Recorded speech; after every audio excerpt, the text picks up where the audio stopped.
What up, y'all? It's your boy, Mr. Troy, aka Valektricity, and today I'm going to be giving you a walkthrough of my brand new song, Super Loop, for the competition brought on by the man himself, Loopop, and a special shout out to all the donors of all the awesome prizes that are to be had. And without further ado, let's get down to it. Okay, so here is the entire track laid out here, so you can see the entire playlist here. And some of these tracks have the automations already laid out on top of them, as you can see here. I'll zoom in a little bit so you can see that better here. You can see some of these have the automations laid out, and some of them actually have the automations built into them. But here is the channel rack, which also has each one. And some of them I went ahead and renamed them because it was confusing to have every single one of them with a name that was just like A126-5, and I didn't even know what that sample was. I had to click on it in order to know what it was. So I went ahead and gave it a name like, say, Zoom symbol open hat 1 or Tom 2, so that way I could go ahead and know what it was when I was mixing it. So let's go ahead and give some examples here. This first part is a good example to start with right here, because I took this bukla instrument right here and then I put on some of the only non-paid instruments I wanted to explain that right here, because he said that it was okay to use some stuff. It was crucial to my workflow. And these Arturia effects, I used those on some of my instruments because I like some of the filter effects right here, just because they do some interesting automations that I don't really know how to do myself, like this matrix filter and the mini moog filter. Some of these presets are pretty cool and make some pretty interesting effects. And then the isotope trash 2, which is, it's so cheap, it basically almost is free, and I got it for free in a package that came in a combo, but that's besides the point. But it has a lot of really good distortions and saturations that you can use to alter the effects. But I'll show you what these sound like with them off, so you can hear the difference.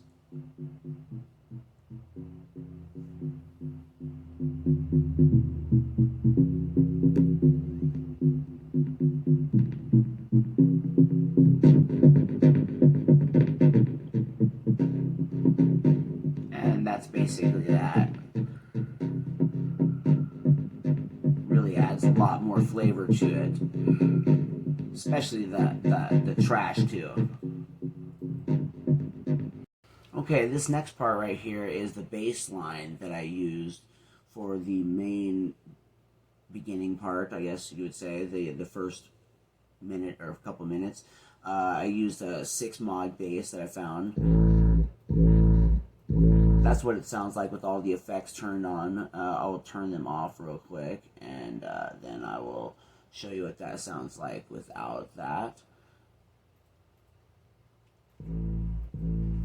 Obviously a lot quieter here. I'll turn there you go, with the main turned up right there. A lot cleaner sounding, and just a little plainer.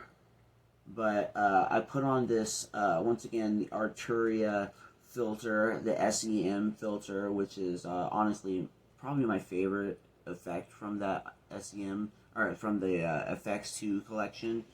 And this is probably one of the coolest effects that they have in this SEM, the bubble groove. It really just makes pretty much anything sound amazing. And it's this bass line is no exception. So here, let's go ahead and play that here.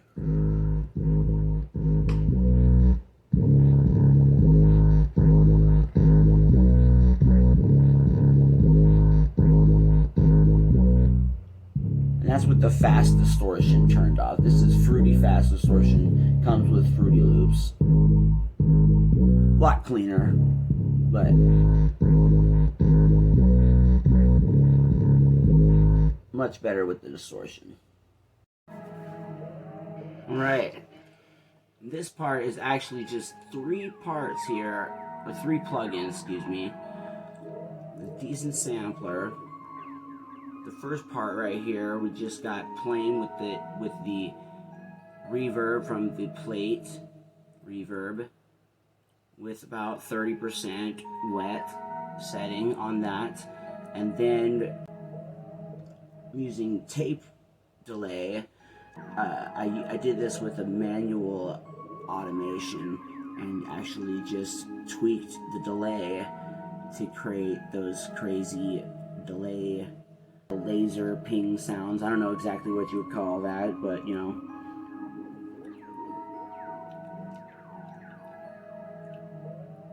It sounds great. It's a lot of fun.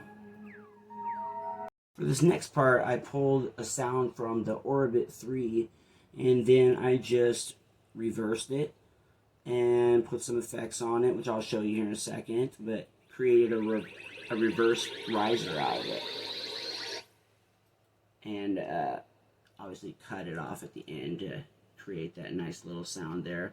But here, let me show you the effects that I used on that there.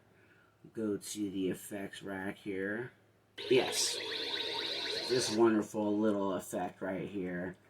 The Valhalla Space Modulator. This is one of my favorite effects right here, and it's free. I actually use this all over this track right here. I got all kinds of different effects. And yeah, this thing creates just great effects. Let's just show you what it sounds like without it.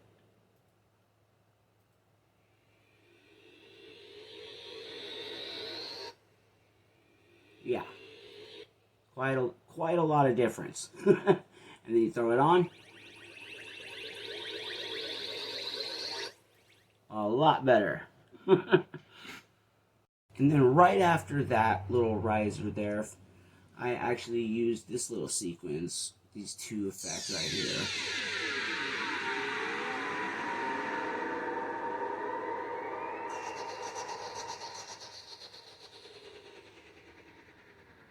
And that's actually, one of those is from the Doppler pack. And let's see here, the other one is once again from the Orbit 3. And so let's go into that here and go into the Doppler pack here, or go into the mixer here. And once again, that is using the Valhalla Space Modulator. Now, I would tell you what effect I am, but it never remembers the name of it. When you come back in, it just says default. So, unfortunately, I don't remember what I used. So, and it doesn't either. But this thing is just jam-packed full of just tons of cool presets that you can go through. If you don't have this already, you really should be downloading this. This thing is amazing. I tell everybody about it. Yeah, I think it's just as good as the delay one that they have. I can't remember the name of that one, but I use that one all the time too.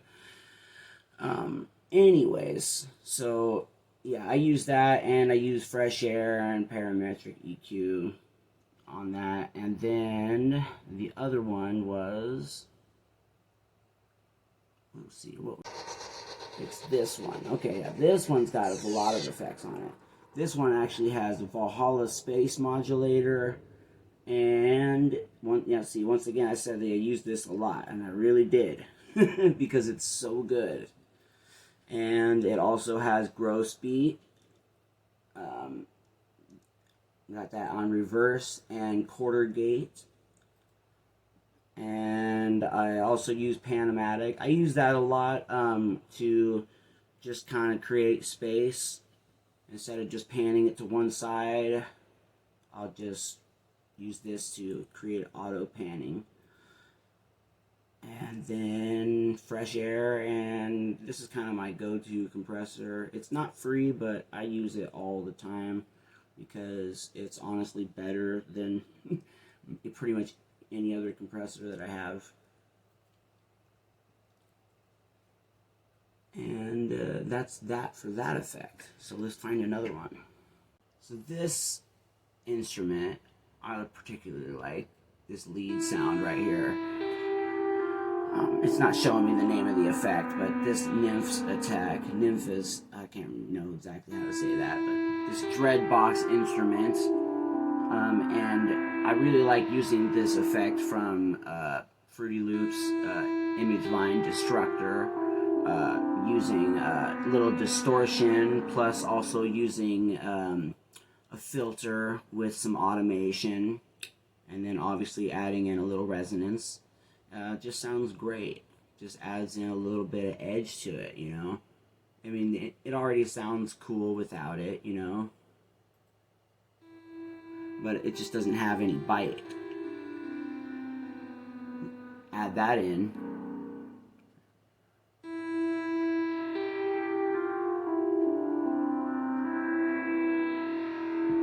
And then, yeah, it just comes alive. One of my favorite parts in this whole song is this snare build up, just because of the combination of these effects right here. This 6 mod snare right here sounds great here, but then you add in this filter from Fat and a little bit of reverb here, and you get a really great sounding build up here.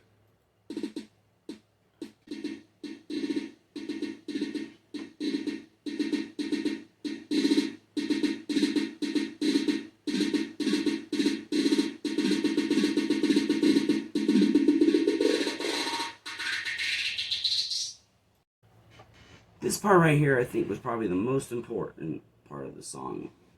Especially because when I was putting it together, I thought it had really no guts at all. Right after the big build-up, too. And I just felt like it was so quiet. And it's like exactly the opposite of what you want. And so I was looking for something like an impact, but of course there was no impact. So I had to put my own together. So I found some pretty cool samples and used some pretty cool effects and pieced my own impact together. So I'm going to show you what they sound like separate, and then I'll show you what they sound like together, and then I'll show you the effects that I used to make that. So here's the bass. And then here is the high pitch. And then here is a little effects that I added to it. And then here's what they all sound like together.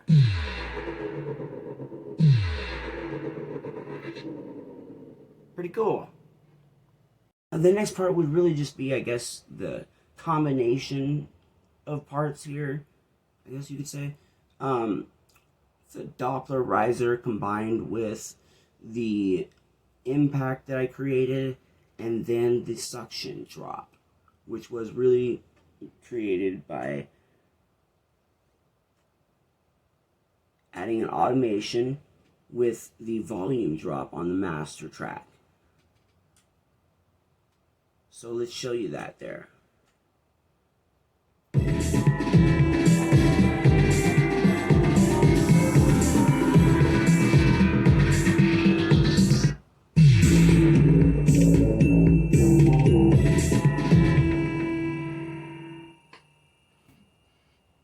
And that is just a lot of fun.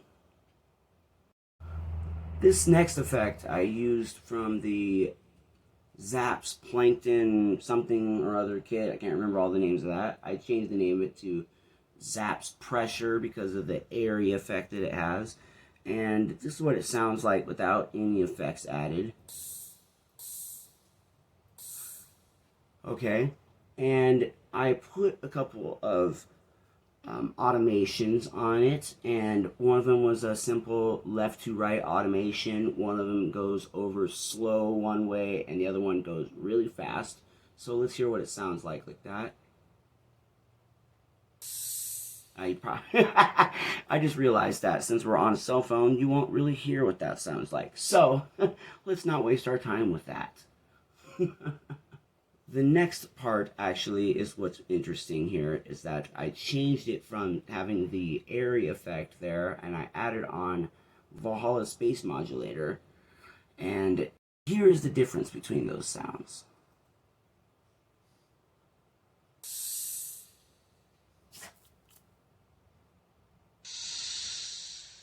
Never mind my dog.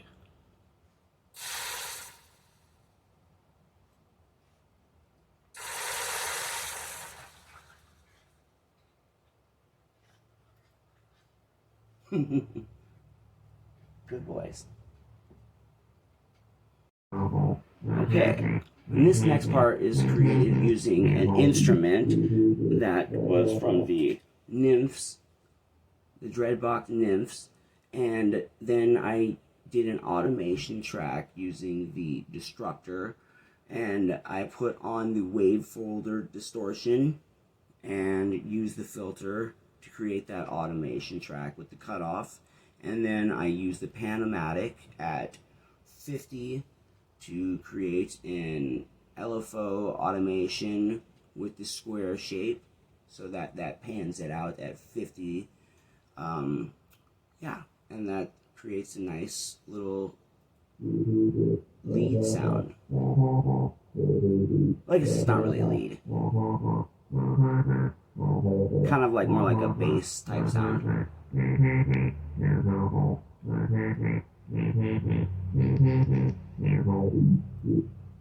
This next bass line right here in the third segment is really cool, because I once again used Destructor on it to create a really cool, almost, I guess you could say, almost an acid line type sound. I'll just play it for you so you can hear what that sounds like.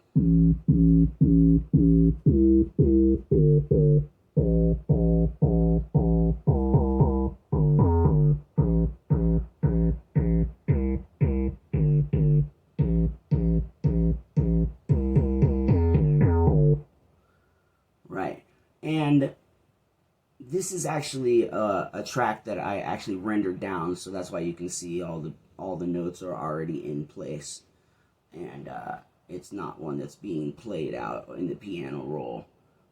I did that for a specific reason, and that was because I really liked the way the sound was when it was overly distorted inside of the Destructor, and once I turned it down in the channel rack, you really lose that distorted sound. It didn't sound the same anymore, so I decided to render it down the way that it sounded, because it just sounded incredible that way. So that's that for this one, and I hope you enjoyed that as much as I did. Okay, and once again we have another instrument from the Dreadbox Nymph, or another sound I should say, and this one I once again put on the Destructor, showing once again how awesome it is. And I also used the wave folder on it again, which is a really good distortion, and used an automation clip on the filter. So let's hear how that sounds.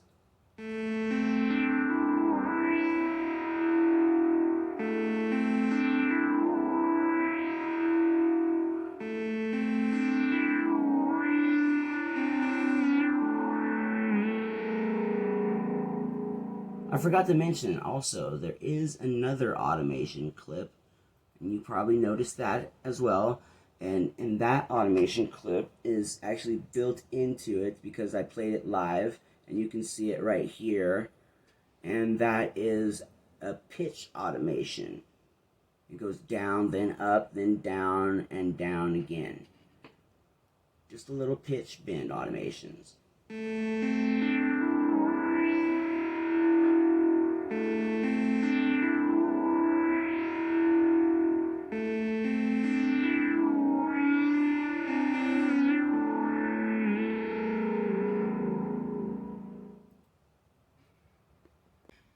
So that's it for the song Superloop. I hope you enjoyed the walkthrough. I didn't want to go through every little minute detail of every single track. That probably wouldn't have been like an hour-long walkthrough, and I don't think anybody wanted to sit through that. And also, I didn't really go through the EQs and stuff like that because I didn't really think those were the details that people would be interested in. And plus, you know, everybody EQs a little differently, so maybe you wouldn't agree with my EQ choices. So, to each their own. So, once again, I hope you enjoyed that, and good luck to everybody else that entered in the contest. And thanks to Loopop, and thanks to everybody that donated to this competition, and I'll see y'all on the next video.